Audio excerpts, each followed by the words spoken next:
Hello, hello. My name is Kim Addis. I am the president and founder of Frame of Mind Coaching, and I am the co-founder of the journal that talks back. Today, we invite a guest that comes to us from the west coast of Canada. His name is Jim Martyn, and he is the vice president of human resources for an organization or a company called the Canadian Brewhouse. Jim, welcome. Thank you, Kim. I am very excited to be here. So fill us in. What is the Canadian Brewhouse and where exactly are you located? So I remember you told me two different places and I kind of lost track. So fill us in. Yeah, the Canadian Brewhouse, we're a company. We own 40 restaurants primarily in Western Canada. I'm actually in London, Ontario, oddly enough, today. Oh. Yeah, we're opening our third Ontario-based restaurant this week, which is very exciting. But we have another 37 or so out west. And then we have another restaurant concept called the Banquet Bar. And we also have a chain of cannabis dispensaries out west. So my home base is Edmonton, Alberta, but I travel quite a bit for opening new concepts. Okay, amazing. And so what does that represent in terms of the amount of staff that you are overseeing or taking care of? Largely dependent on restrictions in various provinces at various times, but on average, we're somewhere between 2,500 and 4,000. Okay. So, and just very, I know that in Ontario, things were pretty strict, pretty tight, pretty closed down. How did COVID affect your business?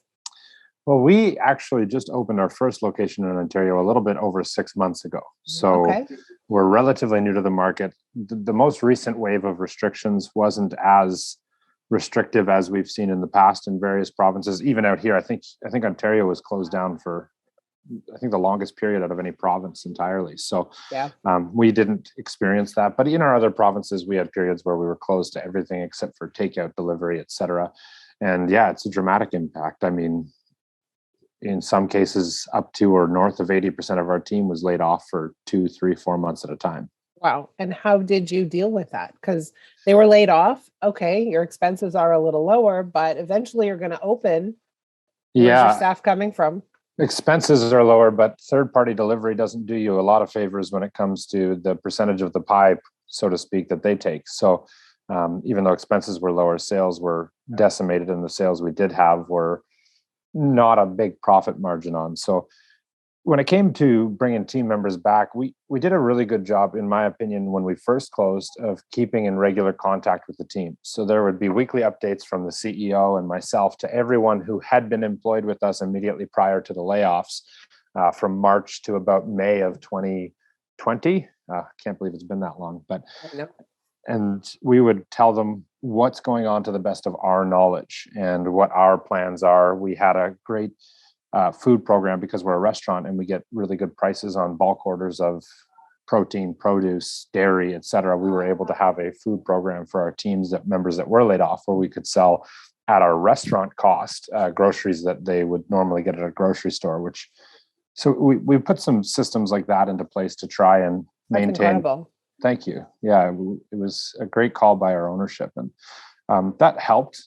But I would say around the second or third time that everybody was laid off, it was really hard for us to instill that hope that things would get better on a permanent scale.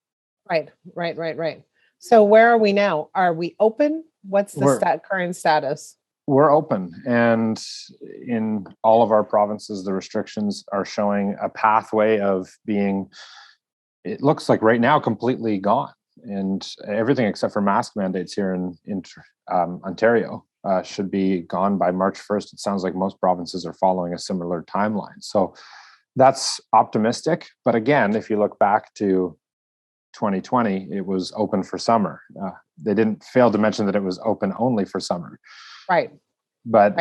So we're cautiously optimistic as always. And we're going to do our best to operate within the rules and guidelines. And the best thing we can control is the team member experience while we have the ability to operate at full capacity. Right. Now, given the fact that you just basically opened a restaurant in Ontario 6 months ago, it sounds like you're very optimistic, because Ontario, it seems that most people are kind of staying away from right now because of the tight attitude, the tight restrictions around here. That's the greater pandemic is what's happening as far as job opportunities across Canada. I wouldn't say that's an Ontario issue specifically. I mean, in Alberta, we have functioned historically off of the price of oil. And until recently, that's been at all-time lows the past 2.5, 3 years, even before COVID. And that didn't help. So I would say a lot of our competitors, so to speak, we kind of view them as friends doing the same thing for a different company, but the Keg, Moxie's, Earl's, Boston Pizza, you name it, Jack Astor's, etc., they didn't seem keen on opening throughout COVID, understandably so. It's just such an uncertain landscape. But that to us was an opportunity. It's, we are really big out west. Everyone in Alberta knows the Canadian Brewhouse. Not a lot of people in Alberta might know Jack Astor's, which is an Ontario-based restaurant concept. But coming out here, not a lot of people knew who we were. And that gave us an opportunity to showcase our brand to some of the larger developers, larger property managers, and be like, you want our restaurant because we want to be there. And a lot of the restaurants that you would normally have dealings with might not want to open right now. That is very true, actually, because I'm imagining a lot of the property developments are desperately seeking people to take up their land and to pay them rent and on and on. So you're right. There was probably a good opportunity in that for you. So let's kind of turn the corner a little bit, but tell us at this point, you're opening up, things are starting to feel a little better. What is your current greatest challenge? I would say initially my answer was simple. It was recruitment. Now it's a little bit deeper than that. I would say we don't want to recruit exclusively part-time temporary workers. And right now there's greater than ever concerns in hospitality, particularly. Is this a good career path? Is this something long-term sustainable? Can I get a house? Can I raise a family on the income and stability of a career in hospitality? And that's the biggest challenge we're facing right now, is not convincing people, but demonstrating to people that absolutely there is as much opportunity as there ever has been. So that is the challenge. It's not just finding the people, but putting them on a path to a long-term career with you. Yeah. I mean, have you worked in hospitality, Kim? You know what? I will tell you a little tiny secret. Years and years and years ago, when I was, 17 years old, I worked at a place called Mike's Submarine. Okay, nice. And in Montreal, and I was the salad bar girl. So I had to make sure the salad bar was filled at all times. But here's what happened. One day they said, Kim, we need you to go to do the cash. Sure. I didn't have any experience. I didn't know what the heck I was doing. I didn't and all of a sudden there was a lineup of people coming to pay and I wanted to move quickly. Stressful. And I didn't know what to do with myself. I was totally stressed out of my mind. And so I would take their money and put it in my pocket. You're not supposed to do that, right? Not supposed to do that. But I was stressed out of my mind. Yeah. And so after I did this, I'm like, oh my God, I'm in deep shit. So I went up to the manager of the place. I said, here's all the money. And I poured it out of my pocket and I gave it back to them. And I think that made an impression. Yeah. Right? It made an impression. There were two impressions I left. Number one is don't give her the cash again. I mean, I had no training, zero training, zero prep, zero anything. But the second thing was she's trustworthy. And so then they invited me to go with them on the road to train people how to do salad bars. Amazing. I didn't take them up on that offer because I had other plans, right? Like I'm going to work in a restaurant. That's not for me, right? It wasn't in my mind anywhere close to a career path. I didn't even consider it. So Kim, you nailed exactly what I was getting at on the head there. When you got into Mike's Submarine in Montreal, you weren't going there saying, I want to be here forever, or I want to see where this can take me. You said, I've got other plans. Maybe it's school. Maybe it's a career path that I've been interested in for a long time. Yeah. That's the majority of employees that we get typically. And it's an even greater thing now. It's the hospitality more than ever is a means to an end. Yeah. And I'll tell you, I mean, I understand the challenge, and you have two challenges. One is perception and the other one is reality. Sure. Right. And so the perception is people who work in restaurants, especially as servers, they're entry level. They're not on a career path. They're there for the moment. They're there on their way. They're there to get some kind of income on their path to doing whatever it is that they really want to do. Mm-hmm. So that's number one is, the perception is this is not a career path. The second thing is it's unclear what that career path looks like. It's Sure. unclear that when I go to work for you, that actually this is very, very prestigious and that it gives me an opportunity and it opens a whole bunch of doors. And so that's not evident to me. It's interesting. I have a lot of friends who I didn't pursue post-secondary immediately upon graduating high school. I have a lot of friends who did. And they did that with the mindset of, I have a clear career path once I get my degree. I'd say 80% of them aren't working in whatever field they got for their degree. So their career path was as muddied as ours. It's just a historical perception that school and a degree is a way to further your career. 100%. It is perception. And so from my perspective, from a coaching standpoint, I would suggest a couple of things. I think that literally, visually, we need to outline career path. So here's the career path Jim took. Here's the career path Carol took. Here are the opportunities here. And here is what is possible for you. So that it's very, very clear that this is the starting point, but here's what happens next, and then next, and then next after that. And that is not clear to anybody, to be honest. And so, and that's part of the way you communicate, not only to your recruits, but what happens on your website, what happens everywhere, the way you highlight and you create client spotlights, or we call them client spotlights, but employee spotlights for your organization, and how that gets communicated internally and externally. So for example, if I made you my spotlight, then I would say, here's where Jim started. Here's how he climbed through the organization. And this is possible for you. And I would highlight you to all the 2,500 or 4,000 team members that you have, but also externally. It's fascinating because it's such a great piece of advice. It's what I just 2 days ago orientated all of the new team members for our store here in London. And one of the stories I love to tell during orientation is the story of our CEO, Mike Wheeler. He started out in 2005 as a dishwasher for the Canadian Brewhouse. And that doesn't make a natural transition, dishwasher of a single restaurant to CEO of a $200 million company. Right. But to your point, we don't have that story in print. We don't have it on our website. We don't have it on our social medias. Well, you don't have that story, but also that story is extraordinary. And we want to make it a little more ordinary. Right.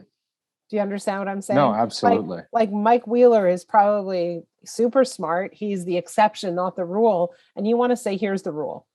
And that's totally, I would argue it a little bit.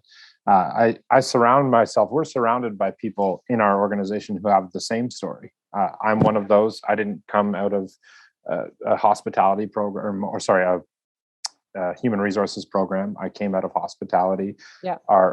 One of our owners here, same deal. Everyone in a regional management position, it's really interesting. Our head of construction, once upon a time, he worked as somebody that built restaurants for us. And I think that, to your point, though, for the layman, the day-to-day, the hourly team members, we do have a lot of those success stories. And I think that something that we don't maybe highlight to that scale is what skills they develop while working here, even if it isn't a long-term career path. Right. What skills and how they got from one place to the next. So that, where's the starting point? What's the next part? What's the next? I think that pathway is very important. What are the stops along the path? So that people say, okay, I get it. I start here and here's my next opportunity. Here's my next destination. I see the path clearly laid out in front of me. Because when people don't see a clear path in front of them, they think that there's a dead end. They don't imagine that there could be a path in front of them. But I want to address a second thing. So the first thing was perception. The second thing was reality. And what I mean by reality is, what is the program in place that you have? When you speak to a potential recruit and you say, here's what we're going to do for you. Here's not only the path, but here's the development plan ahead of you. And of course, I am biased. And I often say that on this podcast. I am biased. I have a very particular perspective. But how do we offer coaching to recruits that we want to nurture and move up through the organization? The high potential part-time employees who we want to have as full-time employees. What is the program we're putting them into so that the Canadian Brewhouse is kind of like a university of Right. hospitality, Yeah. right? And so from my perspective, we have all kinds of coaching programs. The Journal That Talks Back is a perfect opportunity, but that's probably one of the many things that you could offer or put together that says, you're not just coming here to work. You're coming here to grow. You're coming here to learn. You're coming here to pursue your education. And here's what it looks like. Because most structures like yours, most restaurants don't think that way. They think they have to execute the final outcome, which is serving clients. And what they don't see is that actually the people who work for them are their clients too, the most important clients. The people who work for them and the people who may choose not to. I think the recruitment and courting process, even when it doesn't go the way the potential employee wants, you don't want to lose a guest out of the same transaction or interaction. So exactly. But I agree, and I'll be honest, we probably are just starting to think that way and leverage that ourselves this year. And I think that, to your point, a lot of restaurants, especially over COVID, have had the mentality of, we've got enough on our minds. We have enough to try and contend with every day. We're trying to keep our doors open. Yep. But in order to prepare for the future, and once things start to get normal, be ahead of the competition, above the standard or base expectation, I think you have to start thinking like that now. Yeah. And the other piece of it is, I think that there are some leaders in your organizations, not just yours, but in organizations like yours, who are not really equipped with leadership skills. They have skills in the kitchen, perhaps they have skills at their craft, but they don't have leadership skills. And I think that there's a massive opportunity to create those leadership skills, because even if we look at pre-COVID days, why do people leave organizations? It's not only that they don't have a career path, but there's something that's gone wrong. And it usually has to do with leadership. And I'm personally quite exposed to what that looks like in the restaurant industry. And I would say to you that a lot of chefs who are super, super talented don't always necessarily know how to lead their teams effectively, and end up creating a lot of friction in their kitchens that aren't, not the goals we're after. That's not the key to retention at all. And so I would look at that too and see if there are some people in the group, at that level, who could use a little bit of support, a little bit of nurturing, a little bit of training in terms of how to lead. And for me, that's always, it comes back to coaching. Yeah, I think I took personally even a different approach to that historically. And this is an opportunity for me to learn. But I always felt that learning leadership was a bit of a self-directed operation. And the people that wanted to grow as a leader needed to take that first step. Now, I can see that might not be the best mindset, because it's not showing that we have the same commitment to the leadership development of our team members as we expect them to have of themselves. Well, and I will say to you that I think that, again, even from my own personal experience, I remember being, 15 years old on a ski trip, and I was the worst skier in the group. The worst. I was so bad that they gave my own private instructor the worst. I couldn't get up. Right. But I was like, I hated it. I was hurting myself. I kept falling, but I kept getting up. And after the ski trip was over, the vice principal of my school sent me a private letter saying, I'm very proud of you because you kept going. And so in the moment I was defeated. In the moment I felt like a loser. In the moment I felt like the opposite of athletic, right? Sure. I just felt terrible about myself. But there was someone else, someone at a higher level than me, who saw me as having some grit, some determination, and in his words, some leadership skills. And so suddenly I'm like, who, me? You see me that way? Do I really have something in me? And so I think a lot of times we think that leaders will just surface to the top.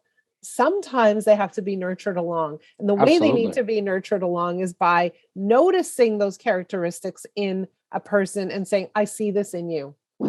I completely agree. I have a hilariously similar snowboarding story. The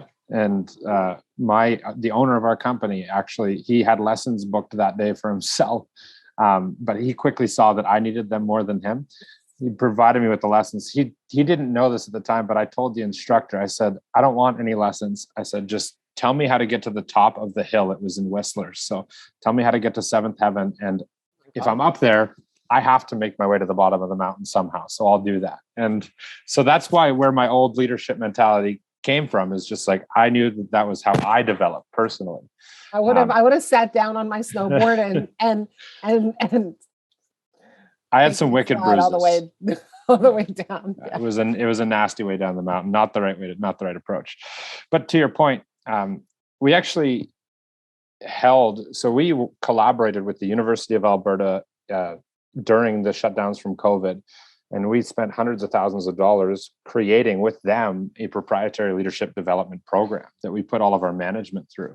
And the goal now for us is to take this and create our own ongoing manager development and team member leadership development programs that we can use on an ongoing basis. So again, I think we're just starting to think that way and take those more dynamic approaches and treat this as, it could be an education, to your point, Brew University or whatever you'd want to call it. Love right? it. And I think that's a great idea. And we're definitely, after talking to you, I'm more keen to get back and start leveraging that approach. Amazing. If we can help you and support you, we'd be happy to do that. Absolutely. But I honestly think you guys are forward thinking as it is. So I think you're on the right path, and it's just a matter of taking one step at a time and rolling things out as they appear. Yeah, it's always important to talk to other thought leaders regardless. I mean, and that is you and your organization. So Canadian Brewhouse, we got to go visit. I'm going to keep my eyes out for it. I have 5 young adult children who are, one in particular who's a brewmaster himself. So we're going to be there. We won't have a choice. Jim, thank you so much for coming onto the podcast. Thank you for sharing your challenge. For those of you who are listening, I think that recruitment and retention are a big, huge deal today. It's an issue that many, many organizations are struggling with. And the question that I have for you is, how are you supporting your team? How are you reinforcing them? How are you nurturing them? How are you helping them to grow? Is there a growth plan in place? And have you even thought about that? And perhaps, not only do they need help with their skills, but in today's day and age, they also need a little bit of support with their mental health. We've been through a lot in the past couple of years, and maybe it's time to look outside of the organization for a little support with that. If there's anything we can do to help you, please reach out. We'd be happy to have the conversation at the very least.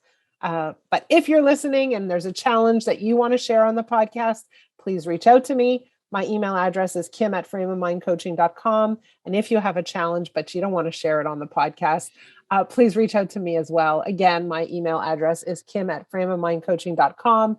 Jim, thank you so much for being on the podcast.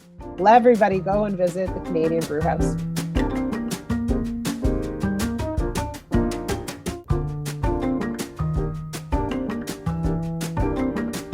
Hello. My name is Kim Addis. I'm the president and founder of Frame of Mind Coaching and the co-founder of the Journal That Talks Back.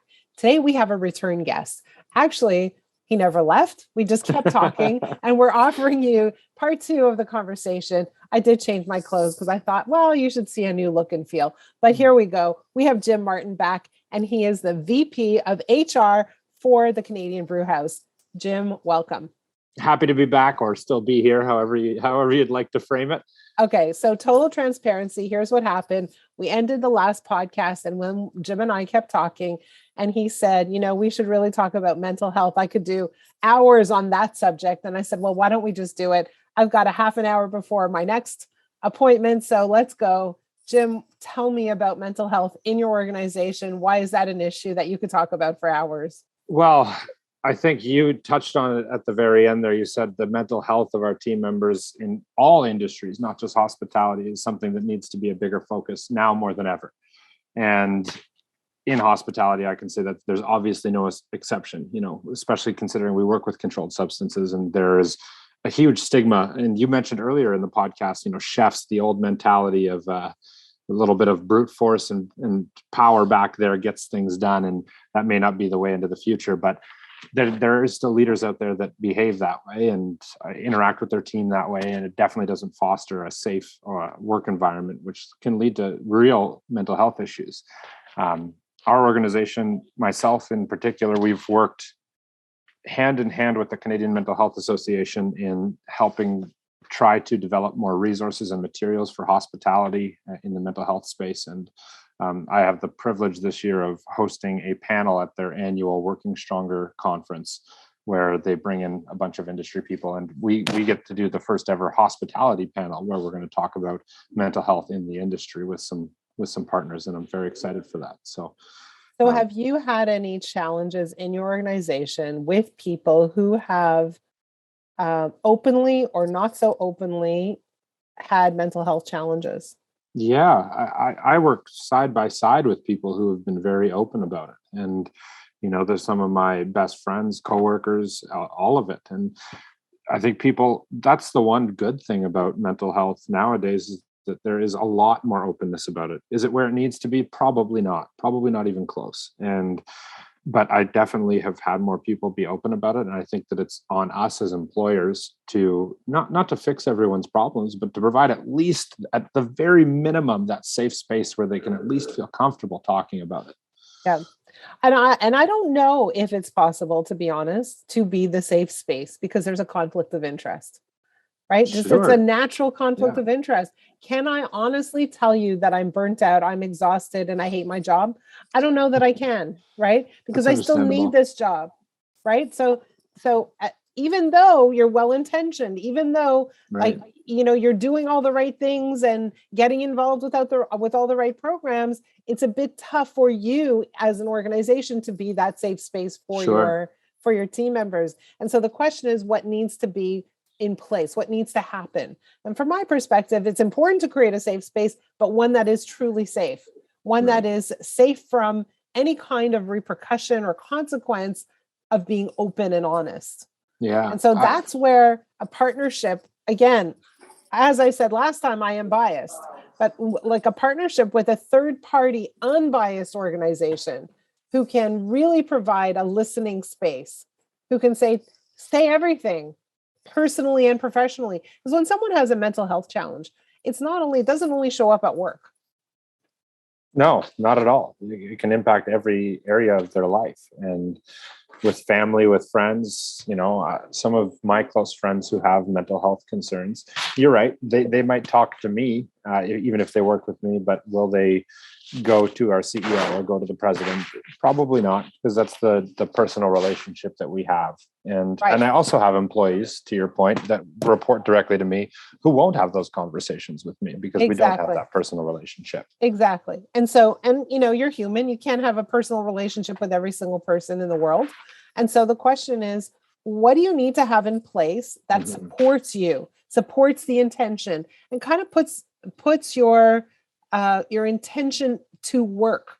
In other words, there's proof in this pudding, right? We're not only saying we're creating a safe environment, we're providing an outlet for you to speak.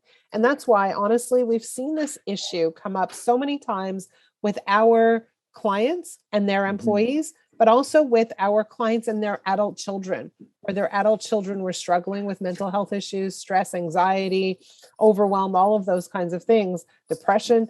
And so we created this program specifically for them called the Journal That Talks Back, where an individual gets assigned to a coach, and they can journal as much as they want with that coach, and their coach will read and respond to their journal within a 24-hour time period. Now, what's amazing about that is if we are partnering with you as an organization, you trust that they're in good hands, that your employees can say whatever they want and it is safe, but also that if they're in danger or if they're in trouble, we're going to flag them. Right. Because you don't want that to go under the radar. No. And to your point, we're asking, what can employers do? And I appreciate you answering that, because I was just going to ask the question right back. Tell me, Kim, what can employers do? Because I didn't even have that thought process of, we can do everything we can to make an environment truly safe. But to your point about a conflict of interest, there will always be an employer-employee relationship, and Yes. unless they're owning a part of the business.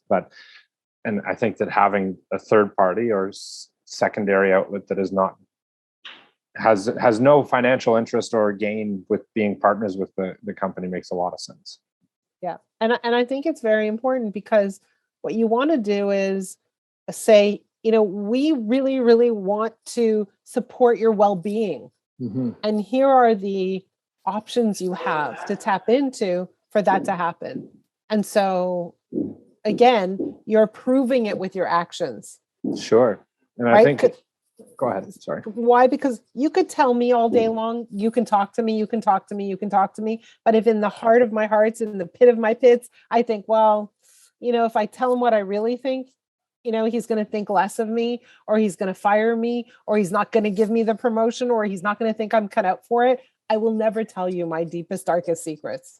Of course not. And I think that we as companies see that in the form of surveys that we send out. And, the Gallup's Q12 is a perfect example, an employee engagement survey. You won't even get complete honesty through there if you can't somehow prove that it's completely anonymous. Exactly. Even the people that you would trust most to be honest may not, just out of fear of safety, for sure. Exactly. And so it's interesting what we're talking about, because companies may have all the best intentions, mm-hmm. right? But they still need some support themselves to actually execute this plan, just because of that dynamic. That is it's just the way it is. No, I appreciate that. And what was that? Sorry, what was your resource that you guys have? It's called The Journal That Talks Back. Okay. Yeah. Yeah. Something we'd look into for sure, because it's a question that I've struggled to answer for a while. Again, I think that as employers, I do believe that providing more resources, even education from our own ability to do so, is important. But this would be that kind of next level beyond that, for sure. Exactly. And really what you're trying to do is tell your people with absolute, not only clarity and honesty, but you're committing to their well-being. Well, I've been in business for most of my adult life in some capacity or another. And the one greatest thing I've learned is not greatest, but is that it's important for a lot of business minds, especially in the wake of COVID, to tie things to how is this going to benefit both the team and the company.